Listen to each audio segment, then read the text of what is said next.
반갑습니다. 바이블 에센스 10번째 시간입니다. 제가 바이블 에센스를 시작할 때 창세기는 10번에 나눠서 강의해야겠다라고 구상을 했는데 오늘이 그 10번째 시간입니다. 앞으로 바이블 에센스를 요한계시록까지 대략 100번에 걸쳐서 강의한다고 가정했을 경우 이제 전체 강의의 10분의 1을 하는 셈입니다.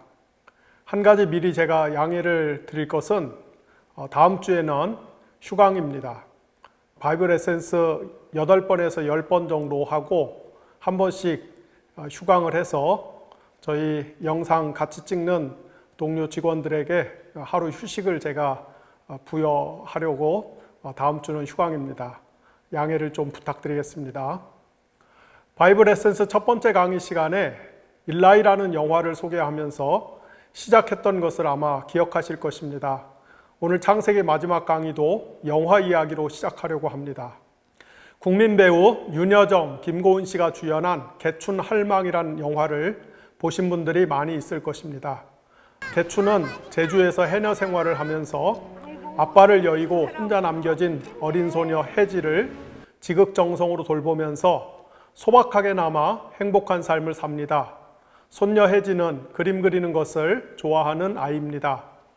어느 날 혜지를 데리고 시장에 간 개춘은 잠깐 한눈을 팔다가 그만 손녀를 잃어버리고 맙니다.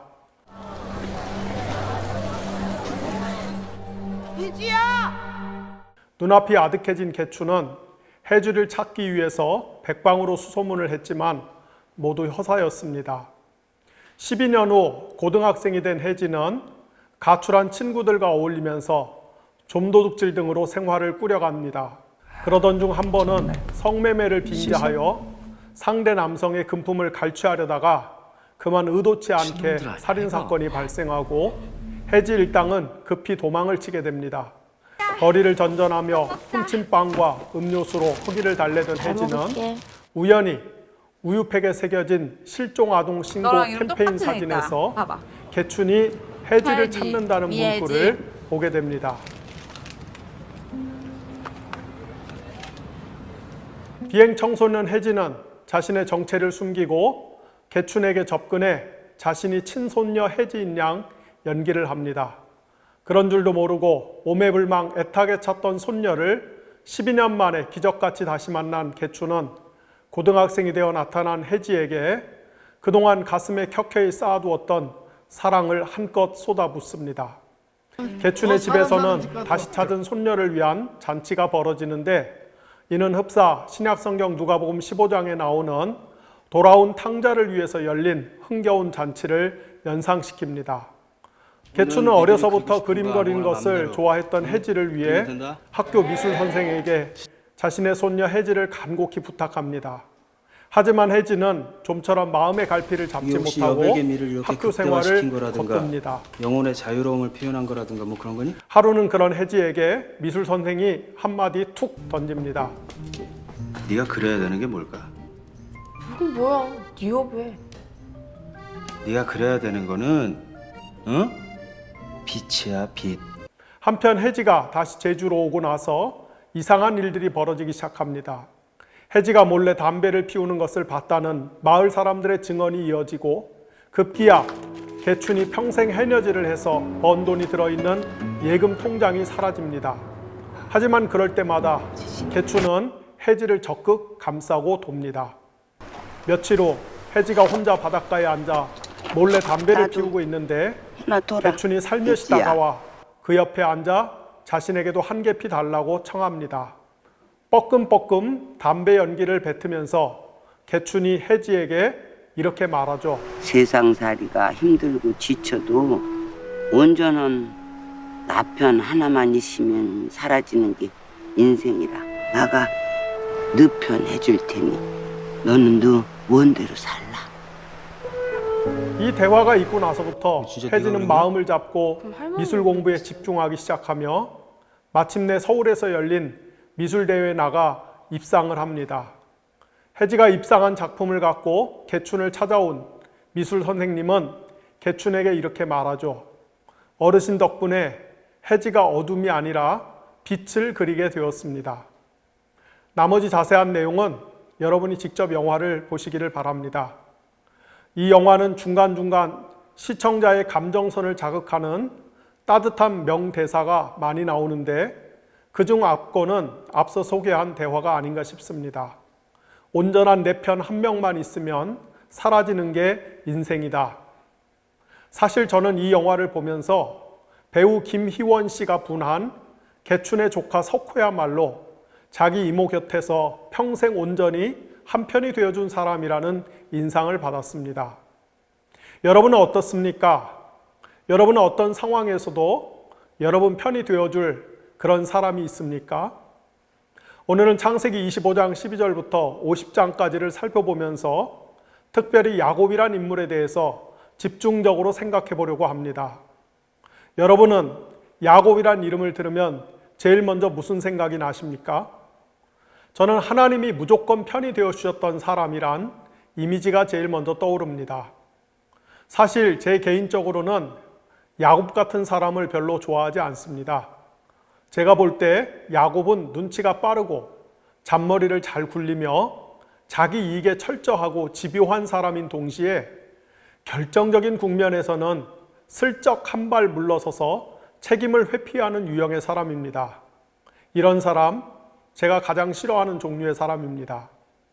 그러거나 말거나 분명한 것은 야곱은 하나님께서 전적으로 편이 되어 주셨던 사람이라는 것입니다. 이것이 중요합니다. 저 김요한이 야곱의 편이냐 아니냐가 중요한 것이 아니라 하나님이 야곱의 편이 되어 주셨다는 사실이 중요한 것입니다. 흔히 말하기를 타고난 지능과 재능을 갖고 있어도 노력하는 사람을 못 당하고 노력하는 사람은 자기 일을 즐기는 사람을 못 당하며 자기 일을 즐기는 사람은 운 좋은 사람을 못 당한다고도 합니다. 그러나 제 아무리 운이 좋아도 하나님이 편들어 주시는 사람은 당할 수가 없는 법이죠. 외람된 말씀이지만 제 개인 이야기를 조금 해보려고 합니다. 4년 전에 장로교 고신과 합동교단에서 세상에 제게 2단 시비를 걸었습니다. 제가 지렁이의 기도란 책을 썼는데 그 책에서 기도 중에 하나님의 음성을 들었다고 하는 것을 놓고 직통계시자란 딱지를 붙여서 2단 시비를 걸었습니다. 제가 무슨 하나님의 구원사적 의미가 담긴 특별 계시를 받았다는 것도 아니고 그저 개인적으로 사람들을 위해 기도를 하면서 하나님이 주시는 감동과 지시를 받아 유익을 끼친 것을 놓고 마치 큰 신학적 문제가 있는 것처럼 망신을 주려고 했습니다. 사실은 제가 평소 정치적으로 자기들과 입장이 다르니까 그걸 못마땅하게 여기고 있던 차에 그런 못된 짓을 한 것이죠. 그리스도인들이 기도를 하면서 오늘날도 하나님의 음성을 들을 수 있느냐 없느냐를 놓고 크게 두 가지 입장이 있는데 하나님의 음성을 듣는 게 가능하다는 입장을 가리켜 은사지속론이라고 부르고 불가능하다는 입장을 은사중지론이라고 표현합니다. 전 세계적으로 은사지속론자들이 은사중지론자들보다 압도적으로 더 많습니다. 사실 은사중지론은 성경에 기초한 것이 아니라 근대 계몽주의 시대의 서구신학의 산물입니다. 계몽주의 시대에 인간 이성을 중시하는 세계관이 극도로 득세하다 보니까 서구 신학자들이 신앙생활에서 신비적 요소를 제거하는 작업을 많이 했습니다. 여기에 하나님이 태초에 세상을 만들어 놓고 그 다음부터는 더 이상 이 세계에 관여하지 않는다는 소위 이신론의 영향도 컸습니다. 그 결과 하나님이 이 세상과 교통하거나 말씀하실 필요가 없어진 것이죠. 재밌는 것은 한국에 온 초기 선교사들 가운데 당시 그들이 서구에서 익혔던 신학적 배경 때문에 은사중지론자들이 제법 많았습니다. 그런데 한국에 와서 선교 활동을 하다 보니 기도하면 병이 낫고 귀신이 나가는 일들이 자주 발생하는 것이었습니다. 그래서 한국에 온 초기 선교사들이 은사지속론으로 입장을 바꾸는 일들이 많았습니다. 아무튼 오늘날 전 세계 교회에서 은사중지론자들은 소수이고 은사지속론자들이 훨씬 더 많습니다.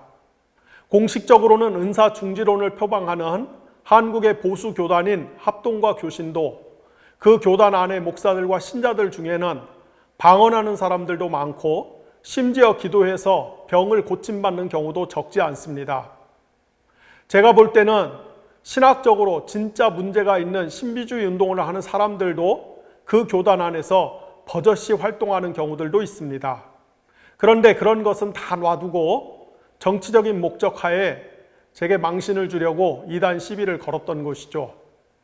그때 제가 참 속상했습니다. 한국교회를 위해서 잠도 잘 못 자고 휴가도 못 가면서 열악한 여건을 딛고 10년 이상 좋은 신학책을 만들어 교회를 섬기려고 노력했는데 이런 식으로 사람을 망신을 주고 뒤통수를 때리나 싶었습니다. 그런데 당시 밤에 회사에 나가서 사무실 바닥에 엎드려 간곡히 기도할 때마다 하나님께서 제게 늘 이렇게 말씀하셨습니다. 사람들이 참 어처구니 없는 말들을 하는구나. 그러나 걱정하지 말아라. 내가 너의 편이란다. 내가 계속해서 너와 함께 할 것이다.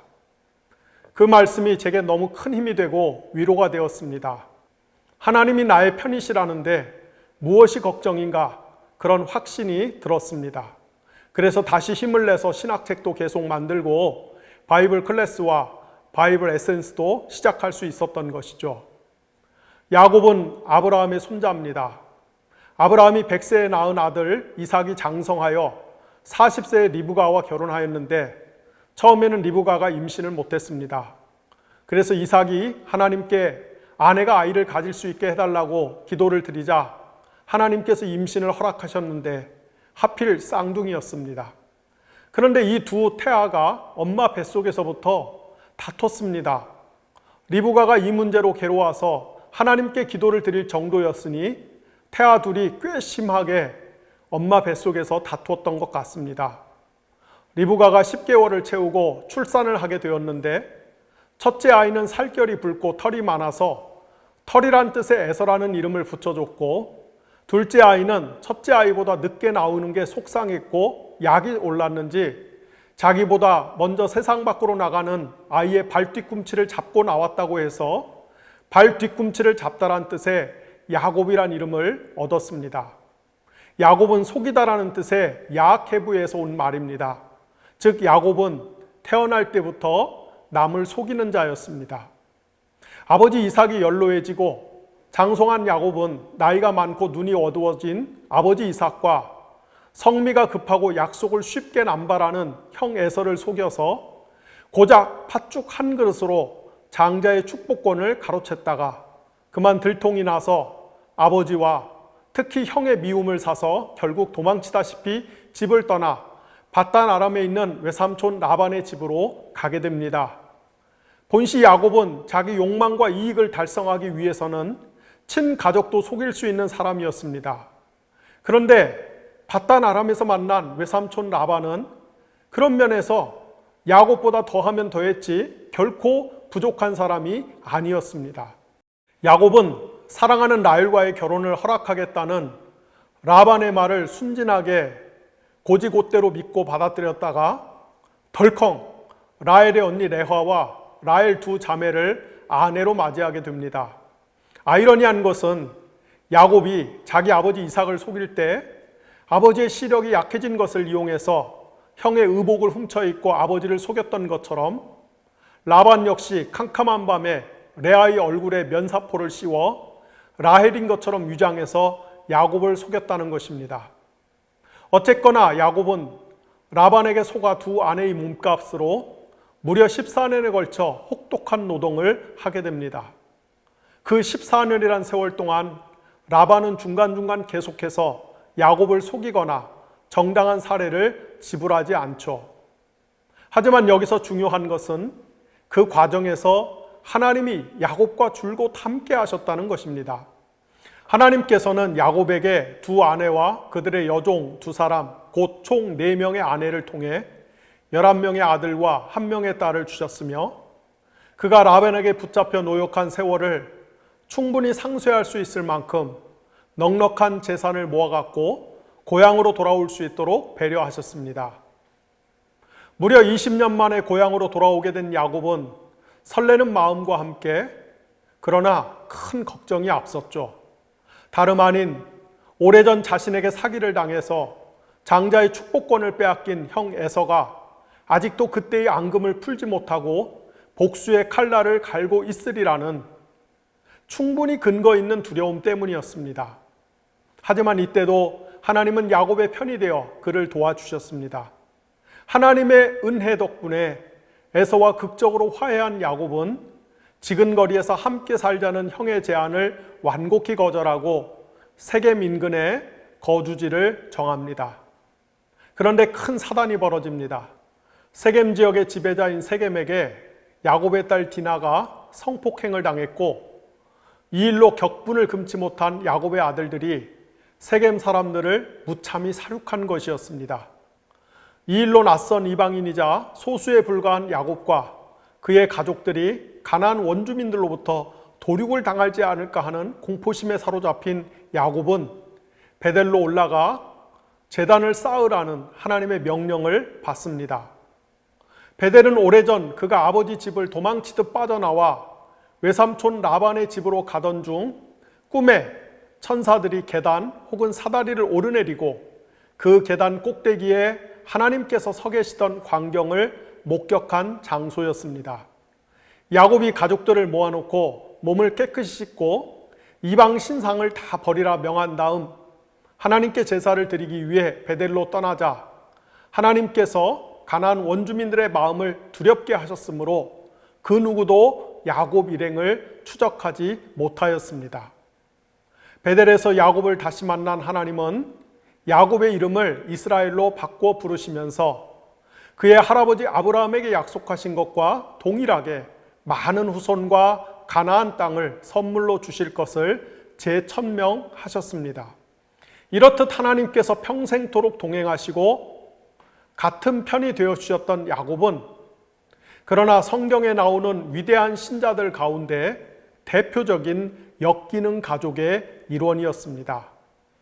그는 본시 라헬이라는 한 여인을 사랑하였으나 어쩌다 보니 자신의 의도와 달리 4명의 아내를 얻게 되었고 그 사이에서 총 12명의 배다른 아들이 태어났습니다.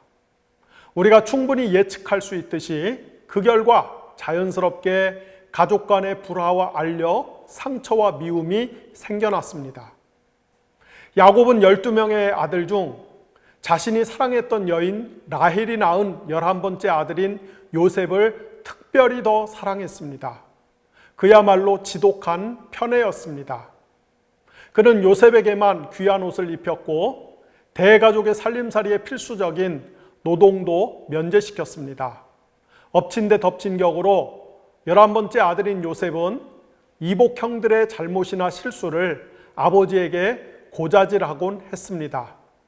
당연히 요셉의 이복 형들은 그런 요셉을 미워하였으며 끝내는 이집트로 장사하러 가는 미디안 무역상들에게 아버지 몰래 노예로 팔아버리고 야곱에게는 아무래도 요셉이 들짐승한테 봉변을 당한 것 같다고 속였습니다. 이집트의 노예로 팔려온 요셉은 삶의 희망이라고는 전혀 찾아볼 수 없는 나락으로 떨어진 듯 했으나 그 가운데서 하나님의 특별한 은총을 입어 마침내 이집트의 총리 자리에까지 오르는 놀라운 인생 역전 스토리를 쓰며 이집트와 가나안 지역을 집어삼킨 극심한 기근에서 이집트 왕조를 위해 혁혁한 공을 세우는 동시에 아버지 야곱의 가족들을 모두 이집트로 불러들여 고센 땅에 정착하게끔 합니다. 이것이 야곱과 그의 가족에 관한 대략적인 줄거리입니다.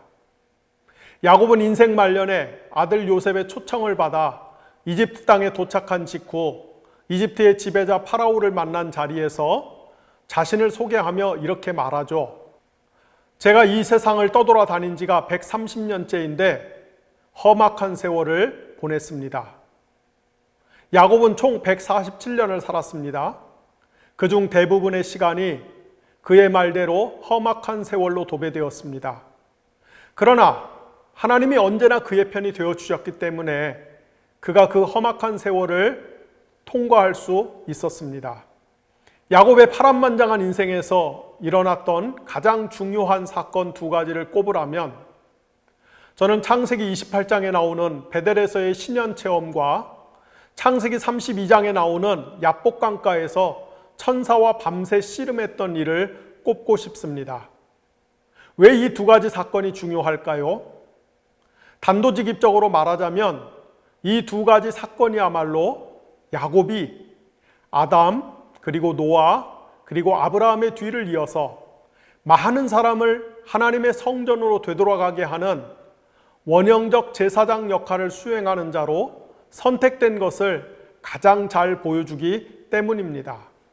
창세기 28장에 보면은 가족을 떠나 밧단 아람에 살고 있는 외삼촌 라반을 찾아가던 야곱은 아버지 집에서 약 100km쯤 떨어진 한 장소에서 노숙을 합니다. 그는 베개로 쓸만한 돌을 하나 주워다가 베고서 잠이 들었는데 참으로 희한한 꿈을 꿉니다. 꿈에 땅에서부터 하늘까지 연결된 계단 혹은 사닥다리를 천사들이 오르락 내리락 하고 그 계단의 꼭대기에는 하나님이 서 계신 장면을 본 것입니다. 이때가 야곱의 인생에서 하나님을 실제로 처음 경험했던 때였습니다. 그 순간 하나님께서 야곱에게 장차 가나안 땅을 선물로 주시고 또한 많은 후손을 주실 뿐 아니라 그의 후손들 덕분에 이 땅의 모든 백성이 복을 받게 될 것이라고 확언하셨습니다. 오래전 하나님께서 조부 아브라함에게 약속하셨던 바를 그의 손자 야곱에게 다시 한번 공언하신 것입니다. 하나님은 자신의 약속을 지킬 때까지 항상 야곱과 동행하시겠다고 말씀하셨습니다. 참으로 신기하고 엄청난 신년 체험을 한 야곱은 잠에서 깨어나 이렇게 고백합니다. 이 얼마나 두려운 장소인가? 이곳이 바로 하나님의 집이 아닌가? 이곳이 바로 하늘로 들어가는 문이다. 곧이어 야곱은 자신이 베고 잤던 돌을 가져다가 기둥으로 삼습니다. 고대 가나안 문화에서 기둥은 신들의 집합 장소 혹은 신들의 번영을 뜻했습니다. 훗날 하나님께서는 이스라엘에게 가나안 땅에 들어가면 그곳에 있는 기둥들을 허물라는 명령을 출애굽기 34장 13절, 신명기 7장 5절에서 주시죠. 그러나 야곱에게는 하나님의 임재를 상징하는 기둥이 허락됩니다. 야곱은 그 기둥 위에 기름을 붓고 그 장소의 이름을 베델이라고 명령했습니다. 베델의 뜻은 하나님의 집이란 의미입니다.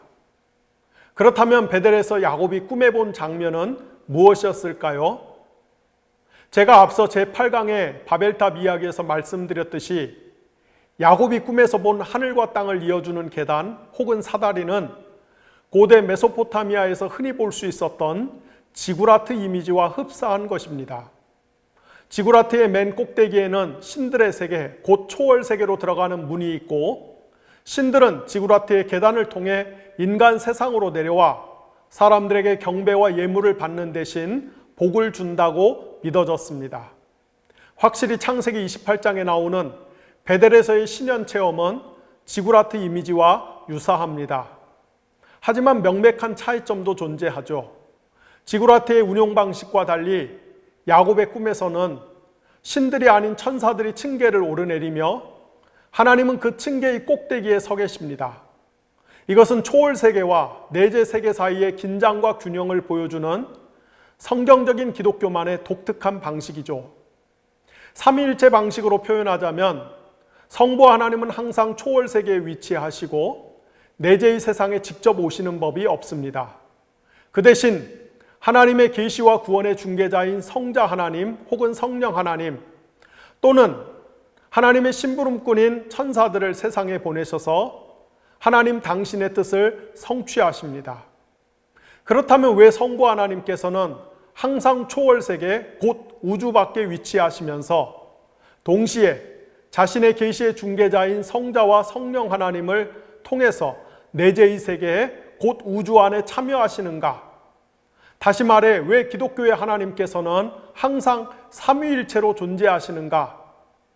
그 까닭은 하나님이 삼위일체로 존재하셔야만 병든 혹은 망가진 이 세상을 구원할 수 있기 때문입니다.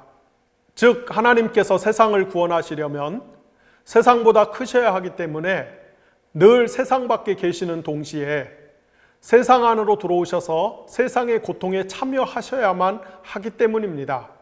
그래서 하나님이 한 분이시면 안 되고 구약에서는 주로 두 분으로, 그리고 특별계시의 완성인 신약 성경에서는 세 분으로 존재하시는 것을 보여주시는 것입니다. 이런 삼위일체적 신관의 일면이 야곱의 꿈 장면에서도 살짝 나타납니다.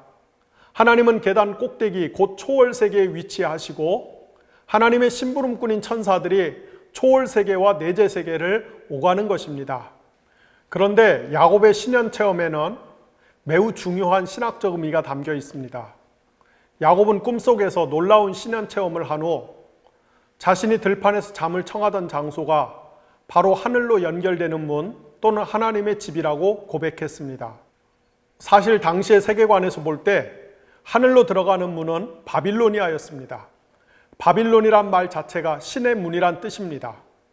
그러나 당시 세계 최고의 문명을 자랑하는 바빌로니아가 아니라 가나안 땅의 베델, 더 정확히 발음하면 베트엘이 하늘의 입구 혹은 하나님의 집이 될 것입니다. 이렇게 보면 베델이라고 하는 장소가 굉장한 신학적 의미를 지니는 것처럼 보입니다. 그러나 실제로 인류를 구원하기 위한, 우리 바이블 에센스 방식으로 표현하자면 인류를 하나님의 원형적 성전으로 회복시키기 위한 하나님의 구원 계획은 다른 곳에 있었습니다. 그것은 바로 야곱 자신을 하늘로 연결하는 층계, 더 나아가 입구로 만드는 것이었습니다. 특정한 장소가 아니라 사람이 더 중요했던 것입니다. 하나님은 장차 야곱이라고 하는 사람 계단 또는 입구를 통해 야곱의 후손뿐 아니라 이 땅에 사는 수많은 사람들을 하늘의 집, 곧 성전으로 들어가게 하실 것입니다. 이렇게 해서 야곱은 태고적에 아담이 상실했던 원형적 성전인 에덴 동산으로 사람들을 되돌리는 제사장 역할을 부여받습니다. 즉 야곱과 그의 후손인 이스라엘을 통해서 하나님의 구원의 계시가 온 땅에 알려지고 그 구원의 계시를 깨닫고 믿은 사람들이 하나님의 하늘 성전으로 들어가는 역할이 야곱에게 부여되는 것입니다. 그리고 이 사실은 신약 성경 요한복음 1장 47절에서 51절에 나오는 예수님이 나다나엘이라는 사람과 나눈 대화를 통해서 더욱 분명하게 확증됩니다. 요한복음 본문에 보면은 예수님의 제자 빌립이 자기 친구 나다나엘을 예수님께 데려옵니다. 전도를 한 것입니다. 예수님과 나다나엘은 초면입니다. 그런데도 예수님은 마치 나다나엘을 익히 잘 알고 있었던 것처럼 말씀하시기를 네가 무화과나무 아래 있을 때 내가 이미 너를 보았다라고 하십니다.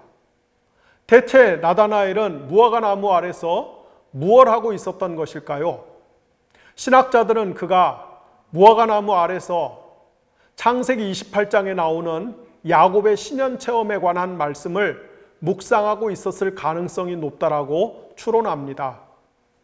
창세기 28장의 신현체험은 방금 전에 제가 말씀드렸죠.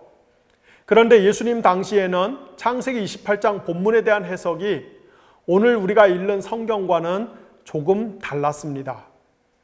기원전 586년 바빌로니아에 멸망당하고 난 후 포로로 잡혀간 유대인들은 구약 성경 본문을 놓고 독특한 해석을 발전시켰는데 이런 해석을 모아놓은 성경을 타르굼이라고 불렀습니다. 타르굼 창세기 28장에 보면은 아버지 집을 나선 야곱이 밧단 아람으로 가는 길목에 들판에서 노숙을 하게 되자 이삭의 집에서부터 야곱을 따라 나선 야곱의 수호 천사가 야곱이 잠이 들자마자 하늘로 쪼르르 올라가 동료 천사들을 불러 모읍니다. 그리고 야곱의 수호 천사의 기별을 들은 하늘의 천사들이 야곱의 얼굴을 보기 위해 밤새도록 차례대로 층계를 오르내립니다. 그렇다면 왜 하늘에 거주하는 천사들이 야곱의 얼굴을 보기 위해 밤새 층계를 오르내리며 천상과 지상을 오갔을까요? 그 이유는 하늘에 있는 하나님의 보좌 등받이에는 야곱의 얼굴이 새겨져 있는데 천사들이 그 얼굴을 보고 싶어도 감히 광의로우신 하나님을 똑바로 볼 수 없기 때문에 결국 지금까지 단 한 번도 하나님의 등받이에 새겨진 야곱의 얼굴을 볼 수 없었습니다. 그런데 하나님의 보좌 등받이에 새겨진 그 얼굴의 주인공이 지금 바로 하나님의 보좌에서 수직으로 일직선인 장소에서 잠을 자고 있다는 소식을 그의 천사로부터 전해 듣고 그 주인공의 얼굴을 보고자 하늘의 천사들이 모두 급하게 하늘과 땅을 이어진 계단을 오르내렸다고 하는 것입니다. 그렇다면 왜 바빌로니아의 포로로 잡혀간 유대인들이 창세기 28장 본문을 후대에 이런 식으로 각색을 했을까요? 그것은 그들의 조상 야곱이 부모의 집을 떠나 정처 없이 나그네 길을 가면서 비록 들판에서 돌베개를 자고 잠을 청하는 처량한 신세로 전락했지만 그럼에도 사실은 그 야곱이 하나님의 보좌에 새겨진 얼굴, 곧 하나님의 구원을 상속받는 사람이었던 것처럼 야곱의 후손인 유대인들도 당시 바빌로니아의 포로로 잡혀간 처량한 신세였지만 그들의 원래 정체성은 조상 야곱처럼 실제로는 하나님의 보좌에서 구원을 상속받은 특별한 민족임을 잊지 말자라고 하는 취지에서였던 것입니다. 예수님 당시의 유대인들은 이런 식으로 창세기 28장 본문을 살짝 각색해서 이해했습니다. 특히 그리스 로마의 지배로 이어진 오랜 식민지 생활을 하고 있던 처지였기 때문에 당시 유대인들에게 창세기 28장은 더욱 각별한 의미로 다가왔을 것입니다. 그리고 바로 이런 상황에서 예수님은 나다나엘에게 다음과 같이 말씀하셨죠. 내가 너를 무화과 나무 아래서 보았다고 하니까 깜짝 놀라느냐? 그렇다면은 장차 천사들이 인자 위에 오르내리는 것을 보게 된다면 네가 얼마나 놀라겠느냐? 여기서 인자란 표현은 예수님이 자기 자신을 가리킬 때 항상 사용하는 아주 독특하고 고유한 표현입니다. 인자란 뜻은 문자적으로는 사람의 아들입니다. 그래서 옛날 신학자들은 신약 성경 복음서에서 예수님을 향해 하나님의 아들로 지칭하는 것은 예수님의 신성을 가리킨다고 보고 또 예수님을 인자라고 부르는 것은 예수님의 인성을 가리킨다고 봤는데 그거는 아닙니다. 예수님이 자신을 늘 인자라고 부르는 것은 단순히 자기가 사람의 아들이란 뜻이 아니라 사실은 구약 성경 다니엘 7장에 나오는 사람의 모습을 하고 하늘로부터 구름을 타고 와서 온 우주의 통치권을 하나님께 상속받는 신적인 존재가 바로 자신임을 천명하는 것입니다. 그러니까 예수님이 자기를 가리켜서 늘상 사용하던 인자란 표현 자체가 예수님의 초월적 특성, 곧 예수님이 신적 존재임을 알려주는 귀중한 증거인 것입니다. 그런데 예수님은 나다나엘에게 장차 천사들이 인자, 곧 예수님 자신 위를 오르내리는 것을 보게 될 것이라고 말씀하셨죠. 간단히 말하면 이 말씀은 구약시대의 야곱이란 인물을 통해서 하늘 성전으로 들어가는 계단 혹은 문이 만들어진 것처럼 이제 신약시대부터는 예수님이 그 역할을 대신하고 대체하여 더 나아가서 그 역할을 성취하여서 이제는 예수님이란 계단 혹은 문을 통해서만 하늘 성전으로 들어갈 수 있게 된다는 것입니다. 또는 타르굼 창세기의 해석처럼 설명한다면 구약시대에 야곱과 그의 후손인 이스라엘이 비록 지상에서는 나그네처럼 처량하게 살았지만 그러나 실제로는 하나님의 보좌에 그들의 존재가 새겨진 특별한 사람들이었던 것처럼 이제 예수님을 믿고 그분과 연합한 사람들은 곧 영적 이스라엘 혹은 교회의 일원이 된 사람들은 비록 지상에서는 나그네처럼 살아가지만 그러나 그들의 궁극적 운명은 하나님의 보좌에 참여하여 신적인 풍성한 삶을 누리게 될 존재가 될 것이라는 의미인 것입니다. 아무튼 이 사실은 시간이 많이 흐르고 나서 신약시대에 이르러 그 계시가 더욱 분명하게 드러날 것입니다. 다만 구약 창세기 본문에서는 야곱이 하나님의 참된 성전으로 사람들을 인도하는 층계 또는 출입문 역할을 감당할 자로 선택되었다는 사실이 중요합니다. 다시 말씀드리지만은 베델이란 땅보다는 야곱이란 사람이 훨씬 더 중요합니다. 베델이란 장소를 통해서가 아니라 야곱 이스라엘을 통해서 하나님의 구원의 계시가 온 땅에 알려짐으로써 장차 많은 사람이 하나님을 알고 믿어 구원을 받게 될 것입니다. 곧 아담이 잃어버렸던 원형적 성전인 낙원에서의 풍성한 삶을 야곱 이스라엘이 되찾게 될 것입니다. 물론 그렇다고 해서 땅이 중요하지 않다는 의미는 아닙니다. 하나님은 아브라함에게 화가 나셨던 것과 동일하게 야곱에게도 기필코 가나안 땅을 선물로 주실 것을 약속하셨습니다. 왜냐하면 땅은 하나님의 백성의 생존과 번성에 필요한 필수 불가결한 물적 토대일 뿐만 아니라 더 나아가 가나안 땅 자체가 하나님의 성소로서 기능하게 될 것이기 때문입니다. 하나님이 아브라함의 후손에게 선물로 주신 가나안 땅은 태고적 아담이 상실했던 에덴 성전의 기능을 이어가는, 곧 하나님이 주시는 풍성한 삶을 이 땅에서 구현하는, 그리고 하늘과 땅을 이어주는 것과 같은 역할을 수행해야만 하는 성전으로 지정된 장소입니다. 이 사실이 창세기 32장에 나오는 야복강가에서 천사와 밤새도록 씨름하는 야곱의 이야기에 분명하게 나타납니다. 밧단 아람에 소재한 외삼촌 라반의 집에서 20년에 걸친 혹독한 머슴 생활을 끝낸 야곱은 이제 고향으로 돌아옵니다.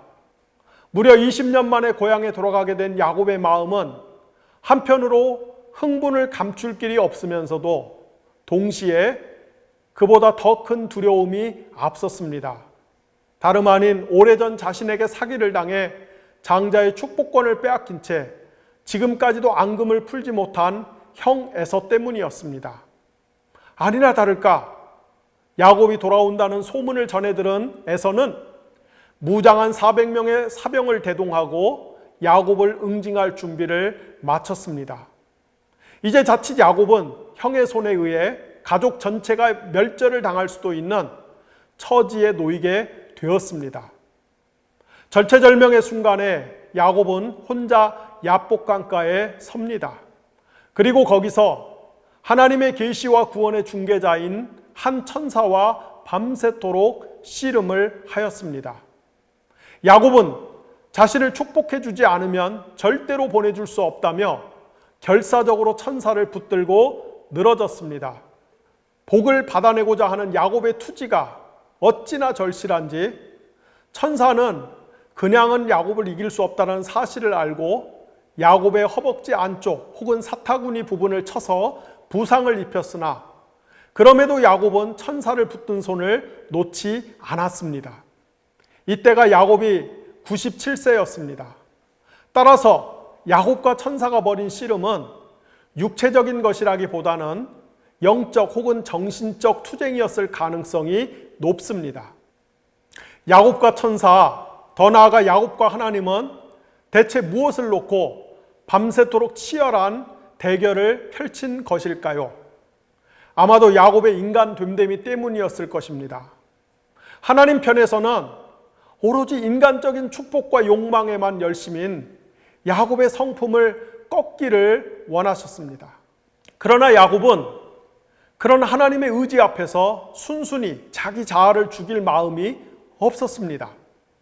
야곱은 자신을 변화시키려는 하나님께 최대한 저항하고 또 저항했습니다. 그 결과 야곱은 천사에게 맞아 다리를 저는 부상을 입었던 것입니다. 야곱과 천사의 대결이 끝난 후 천사는 야곱의 이름을 이스라엘로 바꿔줍니다.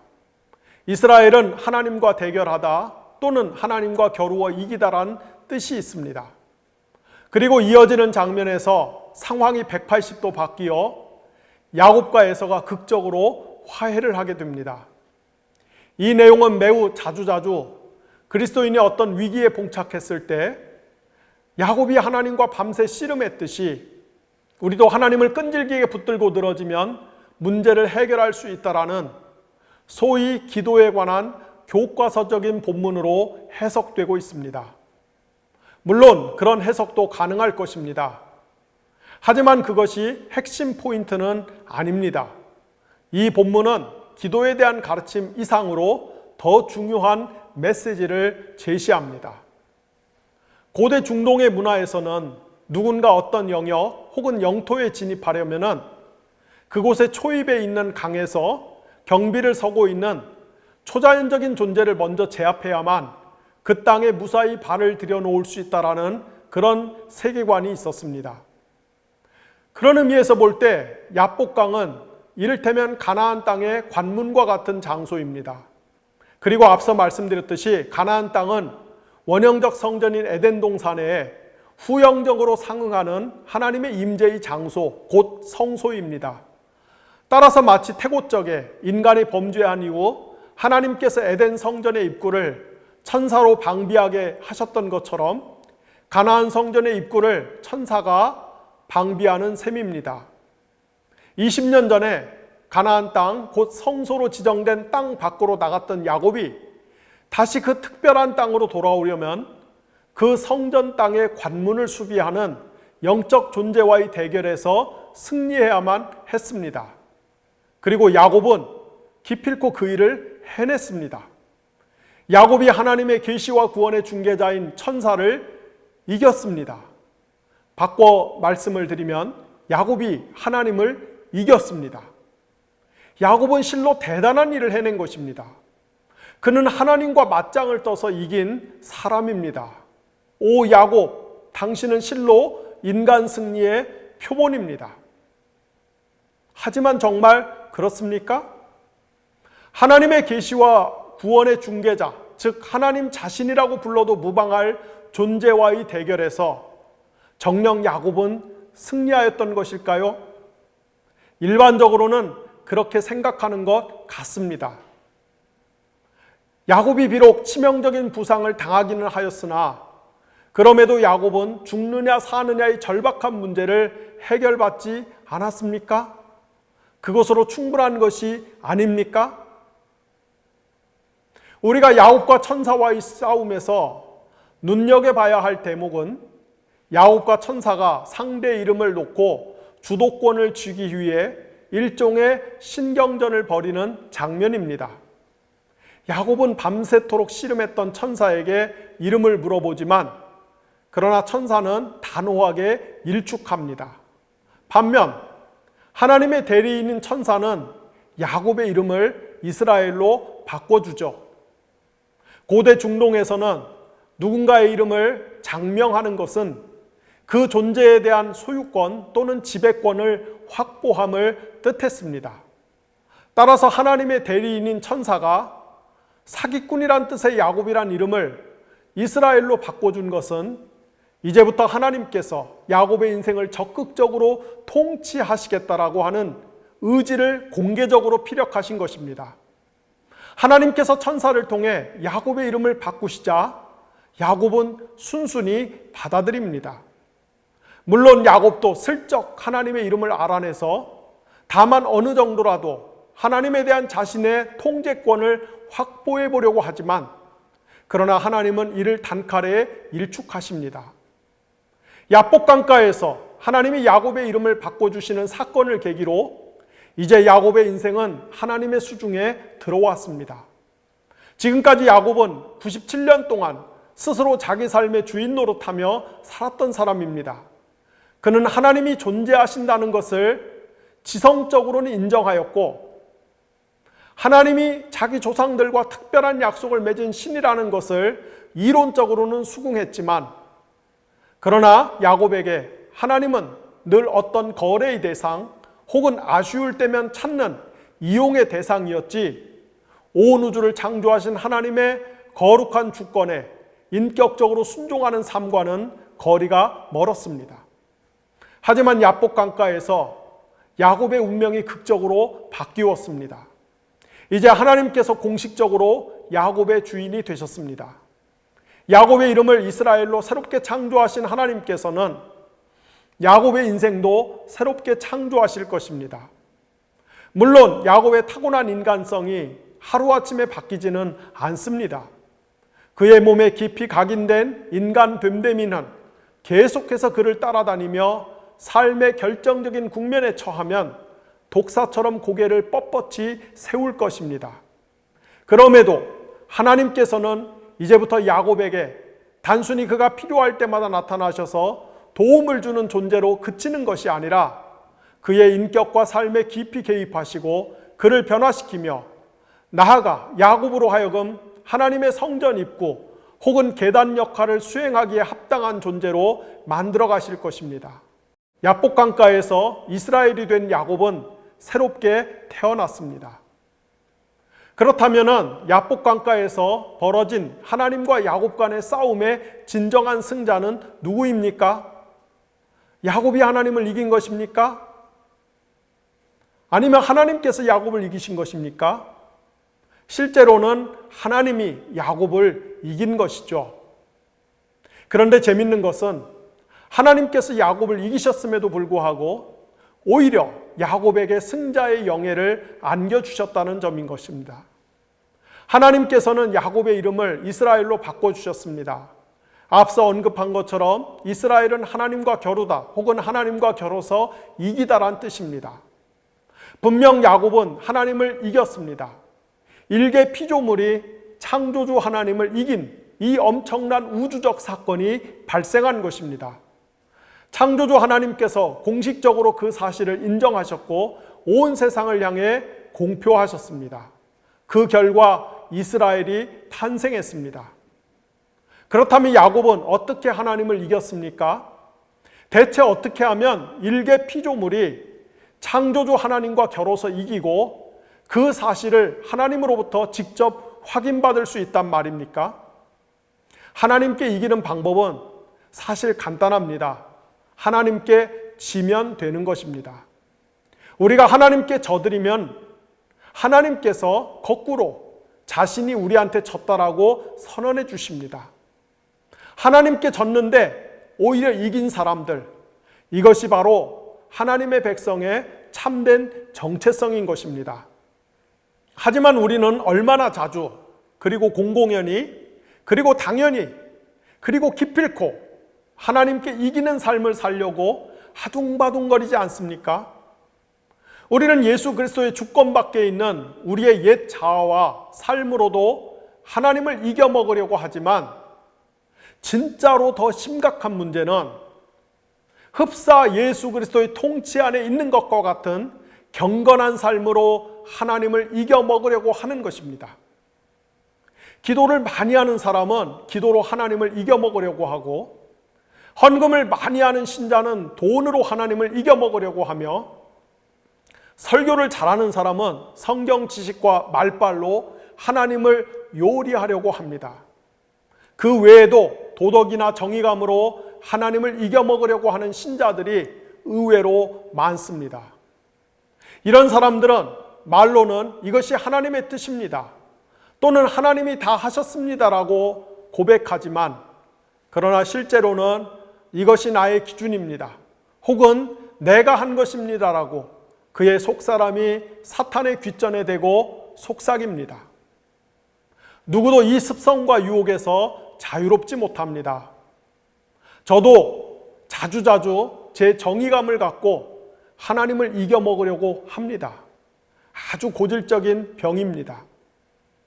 그래서 피조물인 인간이 창조주 하나님께 져드리는 것이 세상에서 제일 당연하고 쉬운 일 같으면서도, 그러나 사실은 세상에서 제일 어렵고 고통스러운 일입니다. 하지만 기억하면 좋겠습니다. 하나님의 백성의 참된 정체성은 하나님께 패배하는 삶에 있다라는 것을 말입니다. 우리가 하나님께 더 철저하고 처절하게 패배할수록 겸손하신 하나님은 오히려 우리의 승리를 인정해 주십니다. 하나님의 계시와 구원의 중개자인 천사와 씨름을 하던 중 천사에게 맞아서 사타구니 부근의 인대 혹은 근육이 심하게 손상된 야곱은 이로 인해 얼마인지 정확히 알 수는 없으나 한동안 발걸음이 편치 못했습니다. 그가 남은 생애를 줄곧 불구로 살았다는 증거는 없지만 어쨌든 이 사건으로 인해 야곱의 후손들이 짐승의 허벅지 안쪽 힘줄을 먹지 않는 전통이 생겼다고 하는 것을 봐서 당시 야복 강가에서 야곱이 상당한 내상을 입은 것은 확실해 보입니다. 쉽게 말해 야복강 사건 이후 야곱은 하나님께 맞은 흔적 또는 패배한 흔적을 몸에 지니고 살았습니다. 원래 하나님께서는 아브라함과 언약을 맺으시면서 그와 그의 후손들이 하나님과 체결한 언약의 징표로 할례를 시행할 것을 명하셨습니다. 할례는 이스라엘 백성들이 하나님의 소유인 것을 몸에 새겨놓은 특별한 징표였죠. 오늘날로 따지자면 우리 그리스도인들이 자신이 구원받았다는 것을 기념하고 증언하기 위해서 물 세례를 받는 것과 같은 이치입니다. 야곱도 필치 태어난 지 8일 만에 할례를 받았을 것입니다. 하지만 야곱의 몸에 새겨진 그가 하나님의 백성이라는 더욱 확실한 징표는 할례가 아니라 야복강가에서 하나님께 맞아서 생긴 절뚝거림이었습니다. 남들처럼 손쉽게 걷지 못하고 뒤뚱거리며 발걸음을 옮겨야 하는 야곱의 불편한 행동이야말로 그가 하나님께 속한 언약의 자녀임을 보여주는 가장 확실하고 훌륭한 증거였습니다.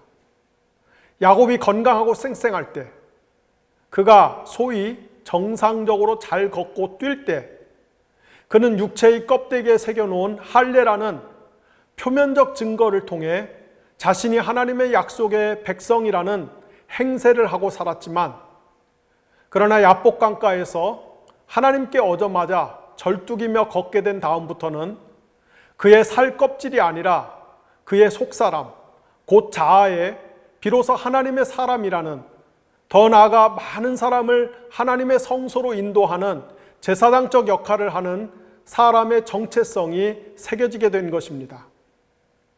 저와 여러분도 마찬가지입니다. 우리도 살면서 한동안 편하게 빨리 잘 걷고 잘 뛰는 것처럼 보이다가 어느 순간에 하나님께 맞아서 고꾸라진 흔적들을 한두 개씩은 갖고 있습니다. 그리고 그 흔적들이야말로 우리가 하나님께 이겨 먹으려다가, 곧 내가 내 삶의 주인 노릇하려다가 호되게 맞아서 하나님께 패한 자국들입니다. 하나님께 맞은 자국이 없었다면 우리는 지금도 하나님을 계속 이겨 먹으려고 할 것이 분명합니다. 하지만 이제는 패배의 자국이 선명하게 우리 몸에 남았습니다.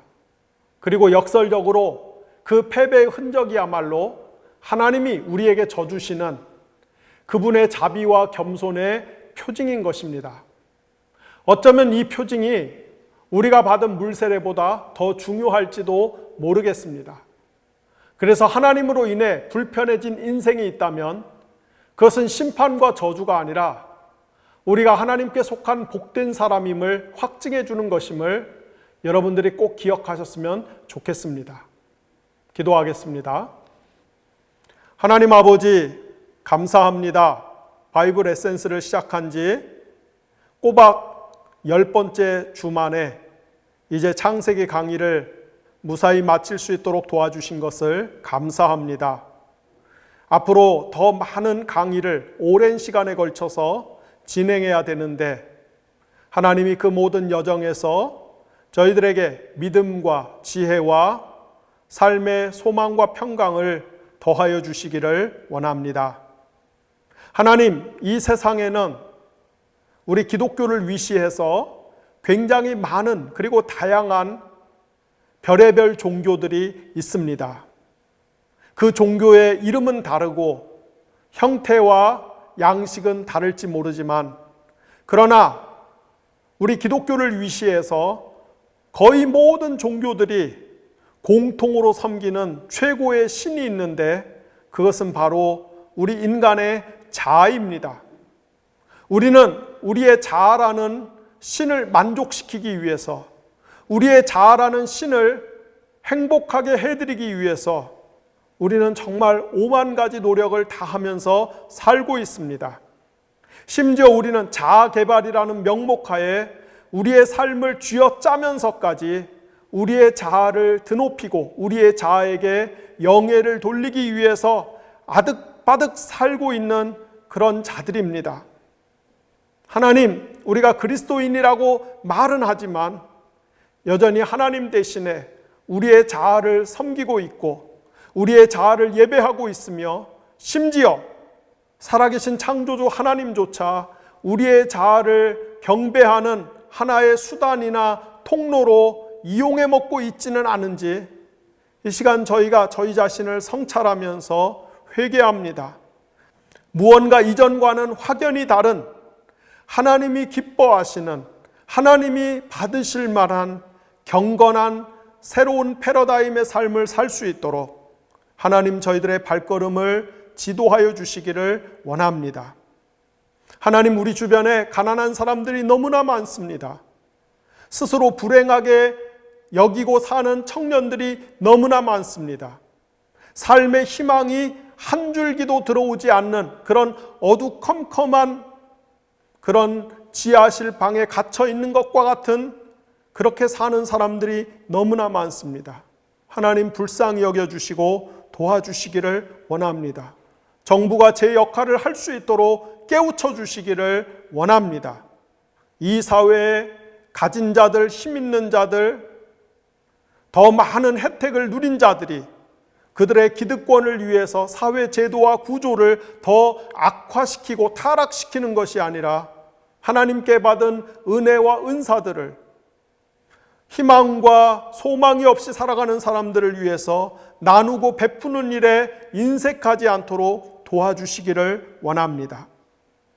이 강의를 듣는 분들 가운데 오늘도 마음이 아픈 분들, 몸이 아픈 분들, 주님이 만나주시고 찾아가 주시고 주님이 말씀해 주시고 주님이 따뜻하게 꼭 껴안아 주시고 안수하여 주시고 고쳐주시기를 원합니다. 감사드리며 예수님의 이름으로 기도를 드렸습니다. 아멘.